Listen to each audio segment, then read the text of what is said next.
Hi again, and welcome to another introduction to the Met HD stream. I'm Carol Anderson, and tonight I'm going to talk about Jules Massenet's Werther. It's been very interesting in these creation of these talks to work on operas, to study operas that I haven't played. Rarely have they been an opera I haven't seen or at least know something of, but there's a big difference between kind of doing research and listening to an opera or seeing it live and actually working on it and having knowing all the ins and outs of the score. So it's been a lot of fun to broaden my horizons, and Werther is one of those that I didn't know as well. I know certain arias from it, but not the entire piece. And I have seen it live with Sophie Cook. I saw her in Chicago do it with a different tenor. So she's your Charlotte for tonight. So if you trace the development of 19th century French opera, particularly in the second half of the century, you'll hear most often of Bizet and Charles Gounod, who were basically contemporaneous to one another. Relatively speaking, Massenet, born in 1842 and died in 1912, though the most well-known and successful of Georges Bizet's successors, he's given much less credit and attention in the opera world. His more than 30 operas are tuneful, elegant, but they are catered to popular tastes of the day. And so they're sometimes accused of sentimentality or being just a little bit too precious. I enjoyed them. I mean, we were in the process of learning and getting ready to prepare Thais for you this month. Sadly, we're not able to do that, but I did not find that to be precious. There was a lot of interesting meat in it, and I think you'll find the same thing with Werther. Most of Massenet's operas kind of fell out of fashion in the 20th century, with his 1884 huge success, Manon, being the one that stuck the most, so to speak. It is the one that is definitely most often performed. It's the same subject as Manon Lescaut of Puccini.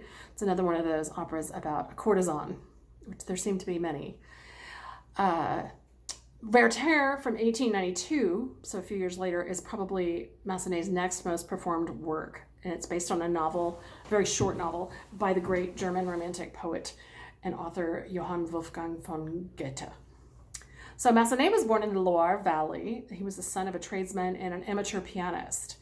He matriculated at the Paris Conservatoire at either the age of 9 or 11, depending on the source you read, where he studied piano and composition. He tried organ for a while and dropped that because he thought that the French organ tradition, especially in the 19th century, was very strong, and he thought he would just add that to his skill set, but it didn't work for him.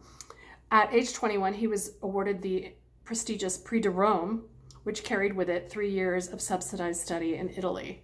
That was a great gift to any young, starving artist, of course. The years from 1866, post-Prix de Rome, to 1879 were a time where his reputation really grew, with early operatic successes, an appointment to the faculty of the Conservatoire, and election to the Institut Français, which was an organization that honored the best of French arts and letters. And then, of course, Manon, which premiered in 1884, was an unqualified success. Goethe is considered the greatest literary figure of the modern German era. He lived from 1749 to 1832 and wrote numerous novels, including Faust and Wilhelm Meister, as well as poetry, both lyrical and epic. He's also known for scientific treatises on subjects such as botany and color theory.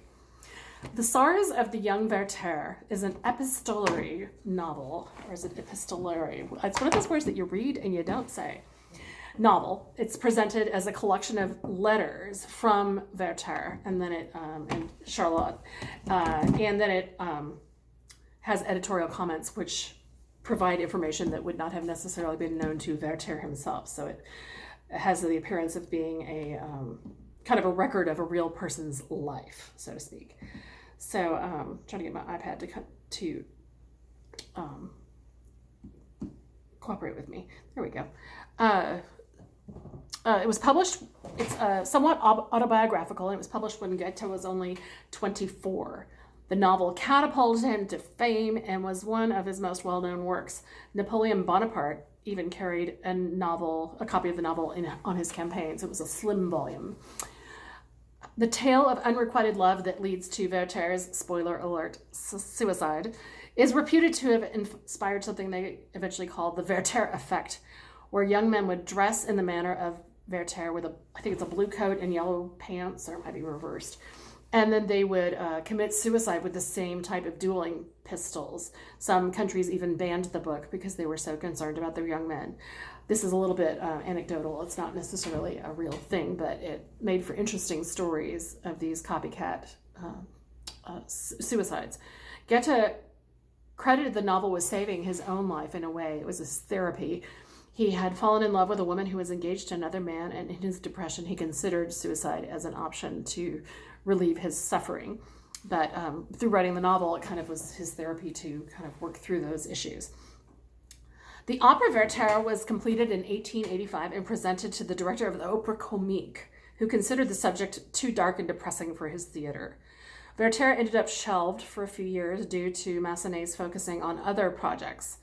Werther finally premiered in Vienna in February of 1892 in a German version, with the French language premiere following in Geneva in December of that same year.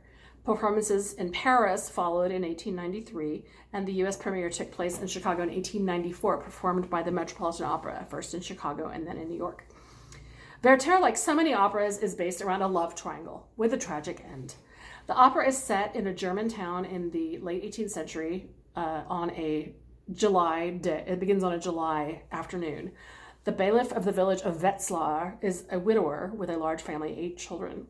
His oldest daughters, Charlotte and Sophie, take care of the 6 younger kids.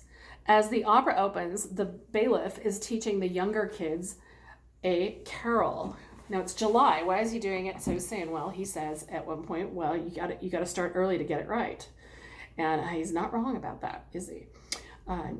If you crunch it in at the end, it's not going to be as polished, but he's getting a jump on December.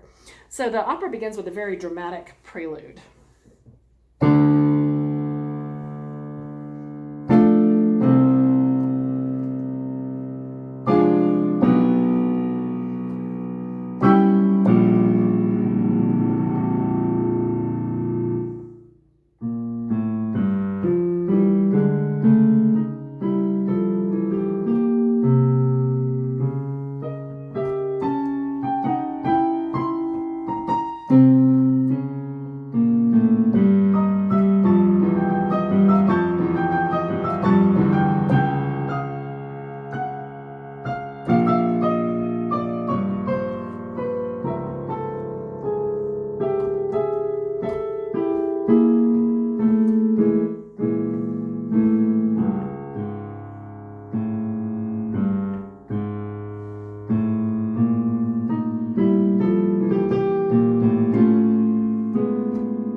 So all of these chromatic things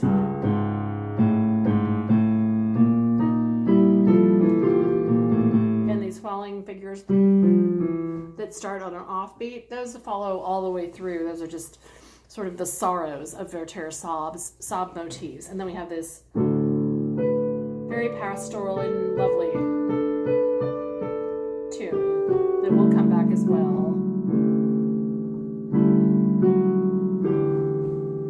So then we move into the Noel that the kids are singing, and it's really quite sweet. The tune is...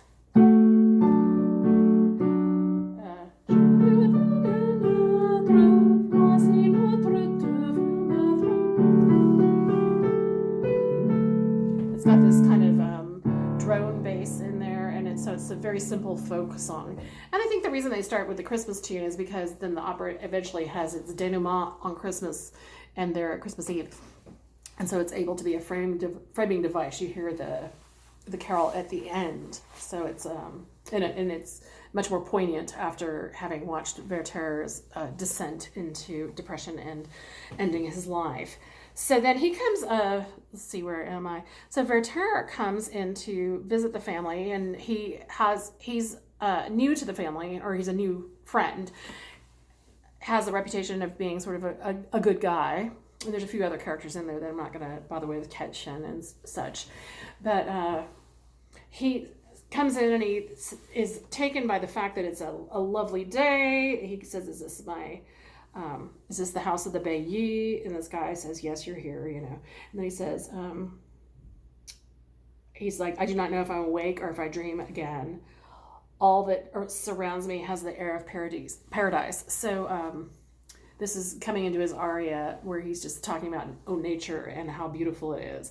So we have these kind of fun gestures and harp things and swirls of nature type music. Some of it sounds like bird calls that you'll hear in a little bit.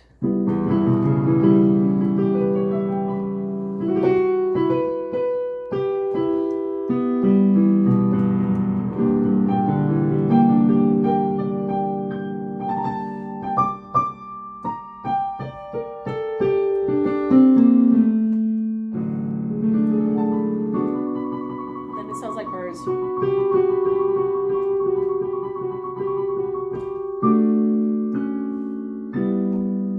Then he asks a peasant, "Is this the house of the bailiff?"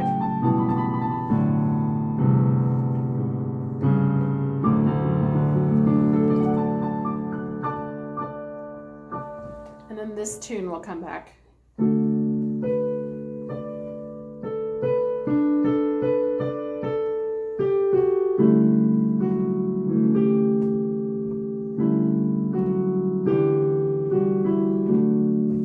So that tune, we will enjoy that as well.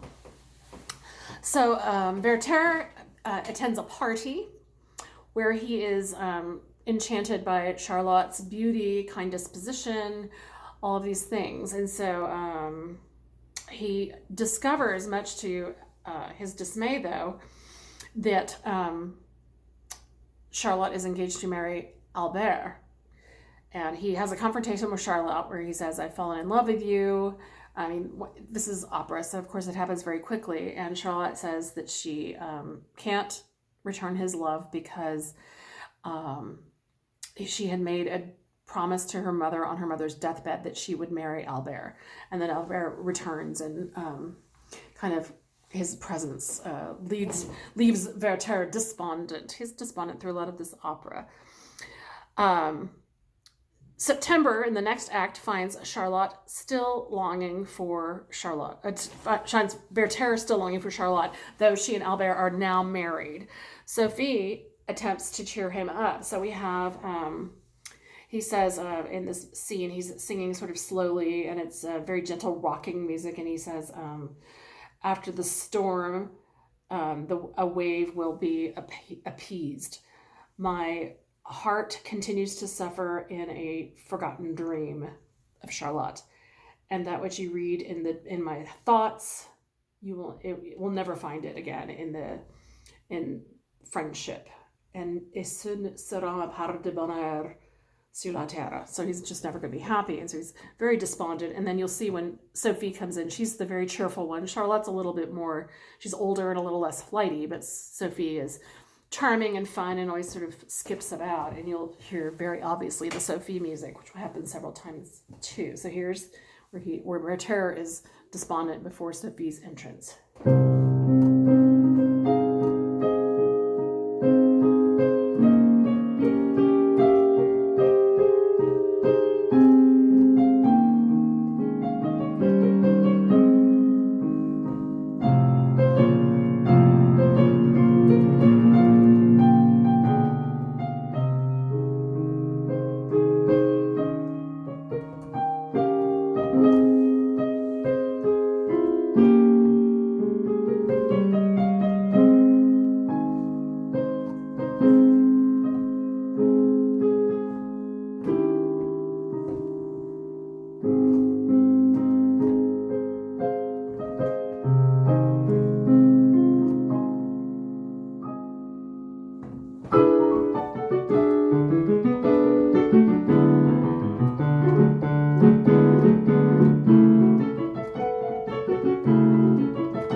That's Sophie. That's her personality in a nutshell.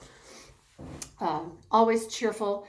She says she comes in to bring. She's bringing an armload of flowers for a party, and she asks for Albert to offer her the first dance. He refuses.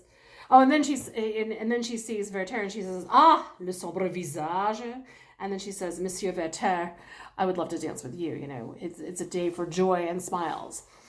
So, Charlotte sends Werther away and says, please don't come back before Christmas. It's not forever, but I need space. Werther first then begins to consider suicide as a release from his suffering. Albert, at that moment, realizes that Werther is in love with Charlotte and takes note of this. Christmas Eve comes along, and Charlotte is reading the letters that Werther has sent over the weeks since he left. She's rereading them. She even says at one point, I reread these without cease. And each letter, we have a lot of those sighing motifs that I mentioned earlier. So here's the introduction to this, what is called the letter scene. It's quite an extended scene for Charlotte.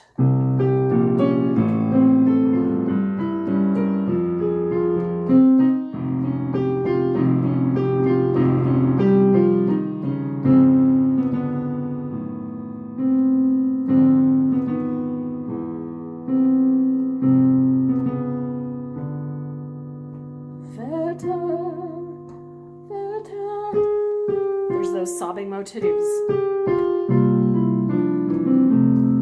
And then we go on and we hear all the different letters that she has. So she says, c'est lettre, c'est lettre. So she has, here's the first letter. I'm writing, Werther says, I'm writing from my room and a gray sky is pressing down on us. And this is very pesante. It's very heavy.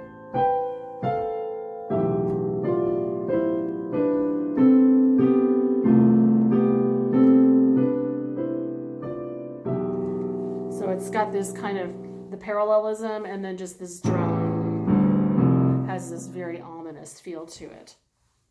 And then she is sad because he's all by himself. And then we have a whole different thing. She says, the next letter is the joyous cries of children mount to my window. And this music is totally different. It's sort of joyful and charming. It's the playful children.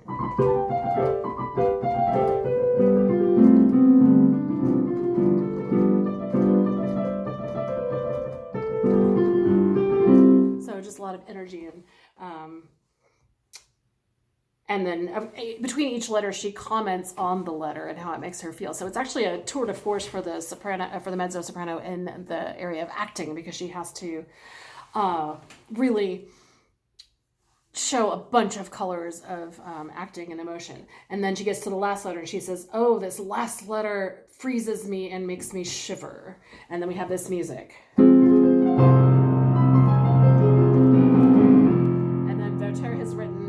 You said to me, come at Christmas.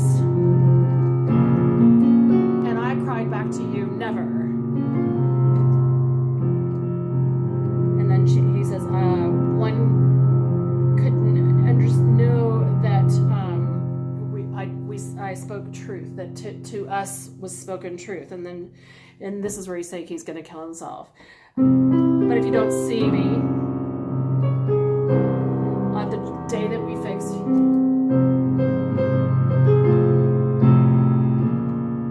don't accuse me, but weep for me.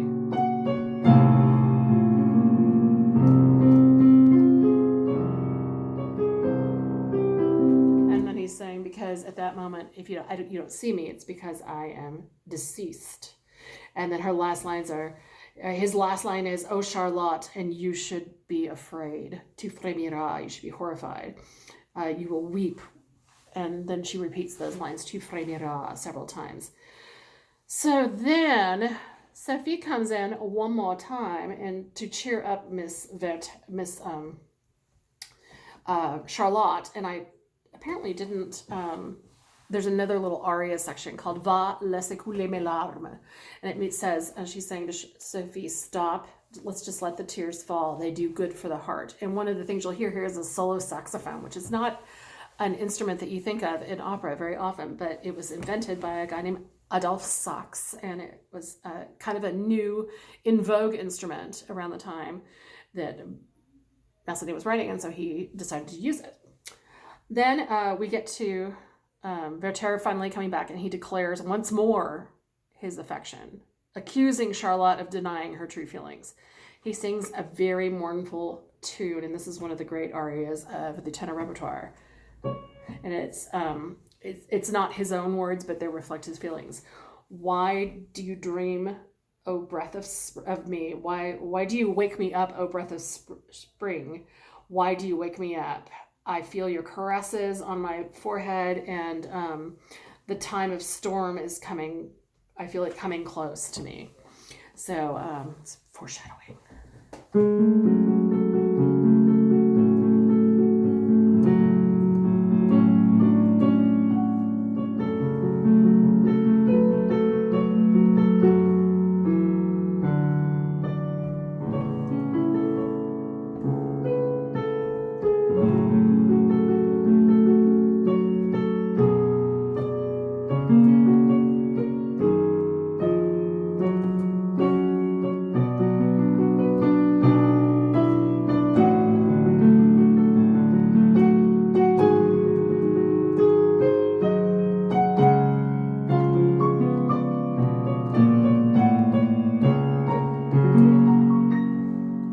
That's the big high note. Why would you wake me up, O breath of spring?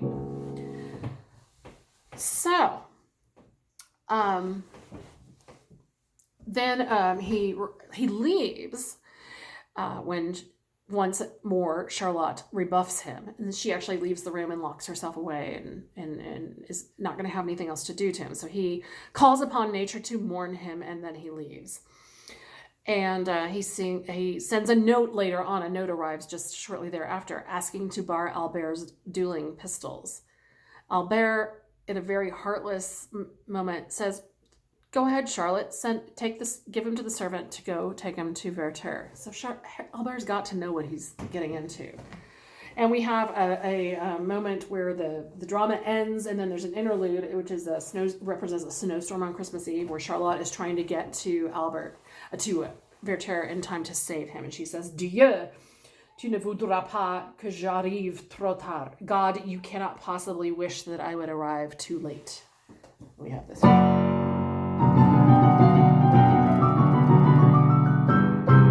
Dieu, tu ne voudras pas que j'arrive trop tard. And then it suddenly goes to the snowstorm music.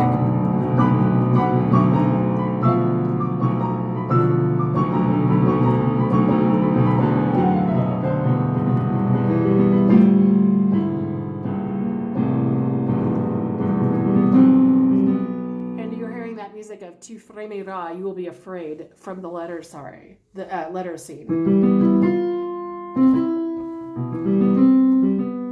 So dramatic storm music. And then, of course, she gets there, and Werther has already shot himself. He's not deceased yet, but so they're able to have a last moment where Charlotte admits, finally, too late to do any good, that she did love Werther. And then we hear this tune again, the children's voices from Av.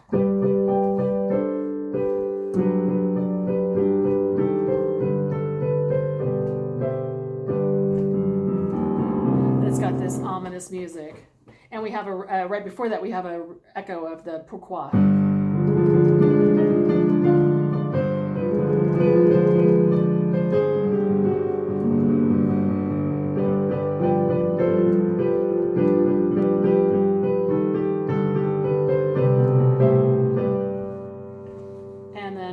With a Noel, Noel, Noel, Noel, Noel, Noel, Noel, Noel. And of course it ends with that ironic shout of joy from the children while the grief is taking place on stage. So a really beautiful, beautiful piece, and I look forward to hearing Jonas Kaufmann sing the role of Werther, these are all amazing acting roles for Charlotte, for Werther in particular. So many great duets and amazing scenes between those two characters. So thanks for joining me from wherever you may be, whether it be Utah, where I am, or it be another state, or who knows where. But I appreciate you taking the time to connect with me on these Facebook live streams and on YouTube. And we're grateful for the support of all of our patrons here in Utah, but especially for Judy Brady and Drew Browning, who take really good care of us and are longtime members of the Utah Opera family and are making these particular introductions possible. So stay safe, wash your hands, keep strong, and take care of one another. Thank you.